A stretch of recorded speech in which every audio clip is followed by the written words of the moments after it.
Amados, eu sinceramente não entendo muito o porquê que Deus trouxe essa palavra ao meu coração para pregar nessa manhã. Mas como eu não sou doido nem ensandecido, eu sei que eu vou pregar, tá? Malaquias 2, de 10 a 16. Reverentemente a palavra do Senhor, leiamos o texto sagrado. Não temos nós todos o mesmo Pai? Não nos criou o mesmo Deus? Por que seremos desleais uns com os outros, profanando a aliança de nossos pais? Judá tem sido desleal, e abominação se tem cometido em Israel e em Jerusalém, porque Judá profanou o santuário do Senhor, o qual ele ama, e se casou com adoradora de Deus estranho. O Senhor eliminará das tendas de Jacó o homem que fizer tal, seja quem for, e o que apresenta ofertas ao Senhor dos exércitos. Ainda fazeis isto: cobris o altar do Senhor de lágrimas, de choro e de gemidos, de sorte que ele já não olha para a oferta, nem a aceita com prazer da vossa mão. E perguntais: por quê? Porque o Senhor foi testemunha da aliança entre ti e a mulher da tua mocidade, com a qual tu foste desleal, sendo ela a tua companheira e a mulher da tua aliança. Não fez o Senhor um, mesmo que havendo nele um pouco de espírito, e porque somente um, ele buscava a descendência que prometera. Portanto, cuidai de vós mesmos, e ninguém seja infiel para com a mulher da sua mocidade, porque o Senhor, Deus de Israel, diz que odeia o repúdio, e também aquele que cobre de violência as suas vestes, diz o Senhor dos exércitos. Portanto, cuidai de vós mesmos e não sejais infiéis. Nesse contexto há um contraponto. Ele está falando do povo e fala das famílias. E eu e o Yuri não programamos nada sobre o cântico escolhido sobre família hoje de manhã. Minha casa e eu serviremos ao Senhor. Mas nós, como igreja, precisamos também servir ao Senhor. O versículo diz: não temos nós todos o mesmo Pai, versículo 10, não nos criou o mesmo Deus, por que seremos desleais um para com o outro? Ele está falando na questão comum da convivência. Ele está falando da maneira como o povo de Israel se relacionava, da maneira comum como o povo se interagia. E aí ele diz, versículo 11, Judá tem sido desleal. Ele está dizendo, Judá é desleal. É desleal porque na sua forma coletiva, da qual está deteriorando e trazendo abominações perante o Senhor, o fruto do coletivo, ele diz que tem uma fonte, uma raiz. Nós vamos chegar lá nela. Judá tem sido desleal e abominação se tem cometido em Israel e em Jerusalém. Porque Judá profanou o santuário do Senhor, o qual ele ama, e se casou com a adoradora de Deus estranho. Ou seja, o que estava ocasionando verdadeiramente uma muvuca no meio do coletivo é porque homens tinham escolhido mulheres, adoradoras de deuses estranhos, para terem convivência com eles dentro do lugar de adoração de Deus. Isso, perante a lei, era uma abominação.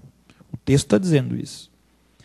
Versículo 12, o Senhor eliminará das tendas de Jacó o homem que fizer tal, seja quem for, e o que apresenta ofertas ao Senhor dos exércitos.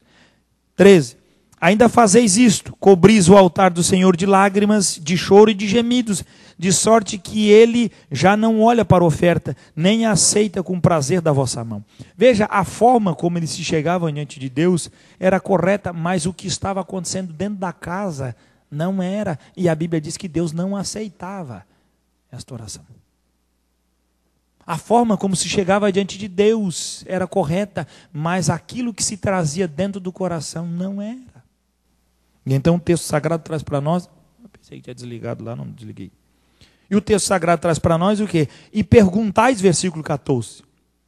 Por quê?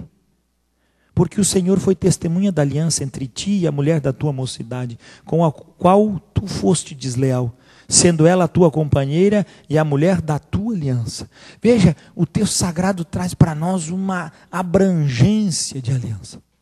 Ele diz, olha, a fidelidade em conceitos independente da idade. Quando ele diz aqui, mulher da tua mocidade, ele está dizendo quando foste aprovado socialmente para que assumisses o controle de uma casa como marido, tu tomou para ti uma mulher, conforme tu quiseste. Agora foste desleal? Ah não, mas era muito jovem, eu não sabia o que eu fazia. Meu filho, isso não interessa. Isso traz à minha mente a vida também do cantor sertanejo Zezé de Camargo, que foi criado em toda a disciplina e agora anunciaram a todos os cantos do Brasil que ele e a Zilu estão separados. A mulher mora nos Estados Unidos e ele no Brasil. Depois de tantos anos, passar por perrengue, fome, dificuldade, agora a mulher não serve mais. Estão vivendo vidas boas, têm uma boa convivência, mas isso aí, não estou tacando o foeiro no homem, é o que um homem natural vai produzir, não serve mais, vamos trocar moeda. Mas a palavra do Senhor diz que isso é abominação ao Senhor. A palavra diz que isso Deus trata como aliança.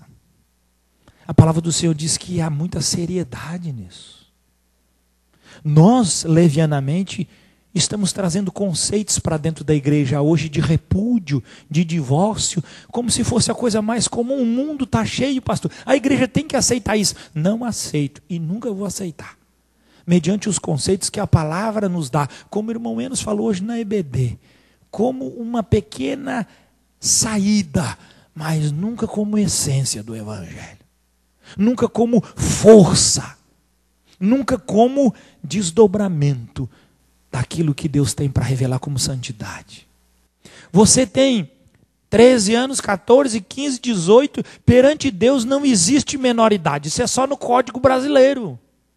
Perante Deus todas as atitudes tidas com consciência, independente do que te motivou a isso, gera em você ou uma bênção de Deus ou uma abominação diante dele. Porque Deus trata qualquer conserto como aliança na sua presença. Mas isso era para o povo de Israel lá atrás, pastor. Pois é, né? Nós, tudo que é e que requer de nosso compromisso, o povo de Israel que paga o pato. Amado, servia para Israel, servia. Mas esse contexto serve para uma igreja hoje, no meio de uma corrupção absurdamente mundana que está cerceando as nossas vidas.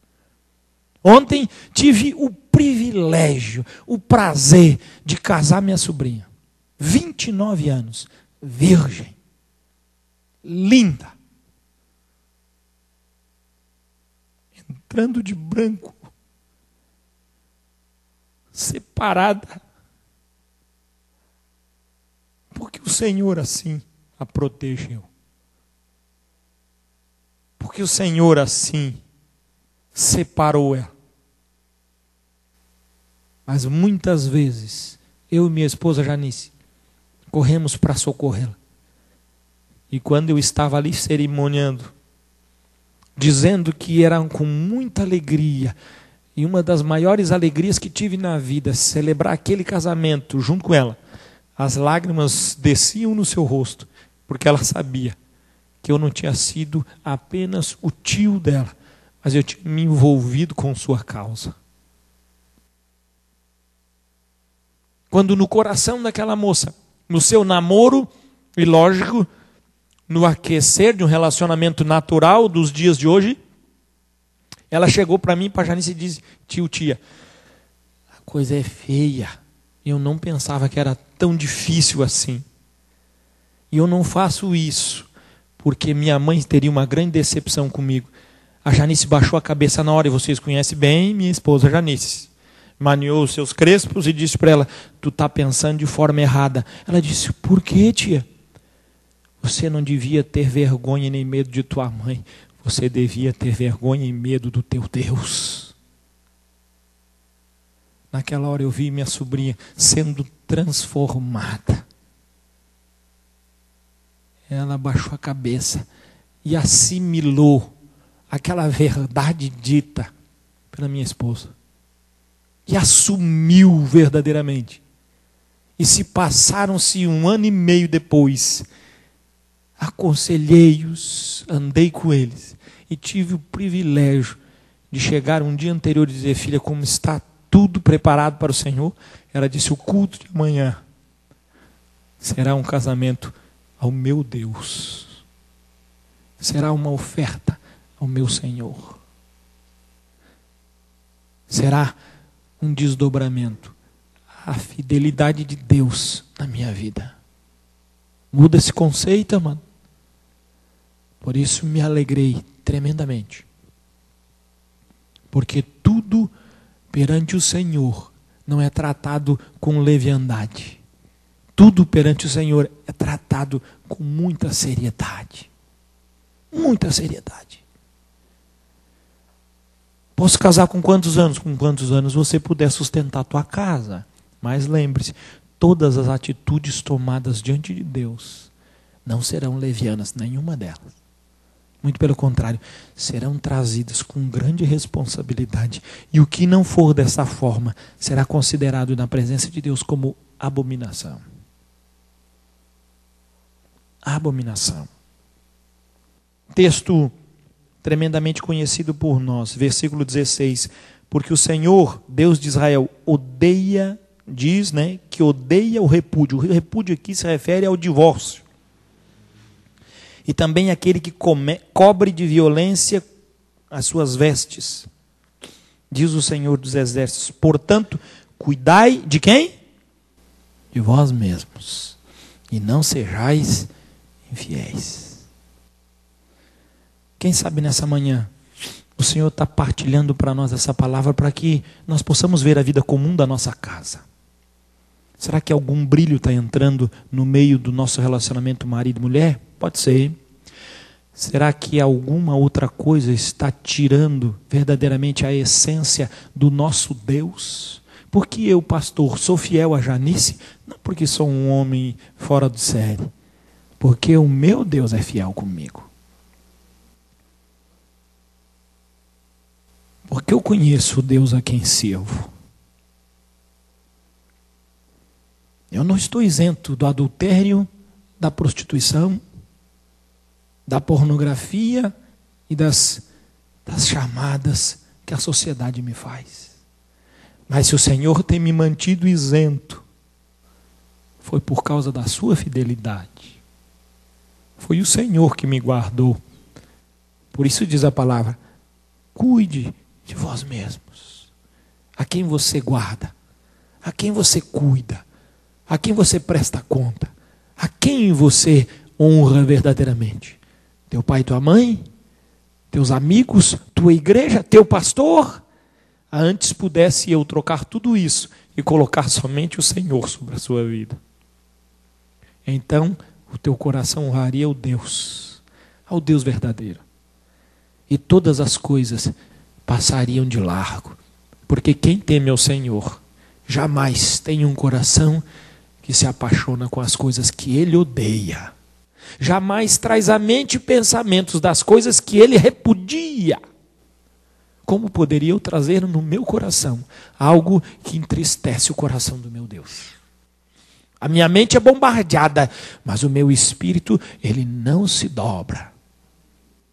Por quê?